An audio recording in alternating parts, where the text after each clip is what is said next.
ఈరోజు శ్రీశైలం వెళ్లిన చంద్రబాబు అక్కడ నీటి వినియోగదారు సంఘాలతో ముఖాముఖి కార్యక్రమం చేపట్టారు. అయితే అక్కడ కొంతమంది సూపర్ 6 పథకాలపై నిరుద్యోగ యువతకు మీరు ఏం భరోసా ఇవ్వబోతున్నారు అని ప్రశ్నించగా దానికి చంద్రబాబు ఈ విధంగా సమాధానమిచ్చారు. మొన్న ఎన్నికలో ఒక సునామీ, ఒక్కొక్క సీట్లో 95,000 మెజారిటీ. నేను ఆ రోజే చెప్పాను, రాబోయేది సునామీ.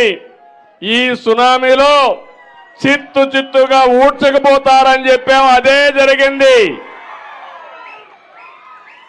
కానీ మీరందరూ ఓట్లేశారు, కానీ మీకు ఎన్నో హామీలు ఇచ్చాను చేయాలి, కానీ ఖజానా ఖాళీగా కనపడస్తా ఉంది, ఏమీ లేదు అక్కడ.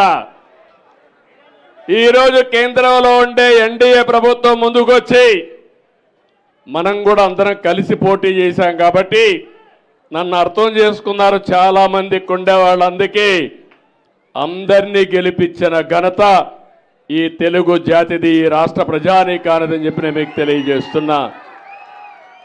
దానివల్ల నిలదొక్కునే శక్తి వచ్చింది. కానీ నేను ఆలోచించిన ఒకటే ఆలోచిస్తున్నా. నేను అందుకే నిన్న మొన్న మీరు చూసినప్పుడు జీరో పావర్టీ అన్నాను. పేదరికం లేని సమాజాన్ని ఏర్పాటు చేసుకోవాలి. ఒక పక్క సంక్షేమ కార్యక్రమాలు ఇవ్వాలి, ఇంకో పక్క అభివృద్ధి చేయాలి, మా తమ్ముళ్లకు ఉద్యోగాలు ఇవ్వాలి. ఆ ఉద్యోగాలు కూడా మామూలుగా ఉద్యోగాలు కాకుండా నైపుణ్యాన్ని కూడా నేర్పించాలని స్కిల్ డెవలప్మెంట్ కోసం స్కిల్ సెన్సెస్ పెట్టానని చెప్పి నేను మీకు తెలియజేస్తున్నా. అంటే శ్రీశైలంలో ఉండే పిల్లలు అమెరికాలో ఉండే న్యూయార్క్లో పనిచేసే శక్తిని మీకు ఇవ్వాలనేది నా అభిమతం. ఇప్పటికే 25 ఏళ్లకు మునుపు చేసిన పనులు మీరు చూశారు. హైదరాబాద్ నగరాన్ని మీరు చూశారు. ప్రపంచమంతా ఐటీ ప్రొఫెషనల్స్ మీరు చూశారు. కానీ అప్పుడప్పుడు మీరేం ఆలోచిస్తారంటే అన్ని పనులు అవుతా ఉంటే ఈసారి ఇంకొకడు వస్తున్నాడు, కొత్త పిచ్చిగాడు, ఏదో చేస్తారని ఓట్లే వేస్తున్నారు.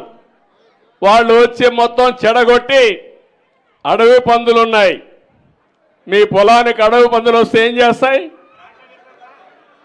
ఎంత వీలైతే అంత తింటాయి, మిగిలినంత తొక్కేసి వెళ్ళిపోతాయి. అంతే, అవునా కాదా? ఆ విధంగా వీళ్ళు చేసిన పనులు చూస్తే మొత్తం సర్వనాశనం చేసి వెళ్ళారు, భ్రష్టు పట్టించి వెళ్ళారు, విధ్వంసం చేసి వెళ్ళిపోయారు. ఇప్పుడు అవన్నీ చేయాలంటే నాకు ఒక 5-10 ఏళ్ళు పట్టేడుగా ఉంది. కానీ నాకు ఒక సంకల్పం ఉంది. మా కూటమి కూడా మీరు చూస్తే నేను కానీ, పవన్ కళ్యాణ్ గారు కానీ, అటు నరేంద్ర మోడీ గారు కానీ అందరం కూడా ఒక దృఢ సంకల్పంతో ఉన్నాం. మీకు ఏ మాత్రం అనుమానం లేదు, పరిగెత్తిస్తాం. మళ్ళీ రాబోయే రోజుల్లో నెంబర్ 1 స్టేట్గా తయారు చేసే బాధ్యత మాదని మీ అందరికీ హామీ ఇస్తున్నా.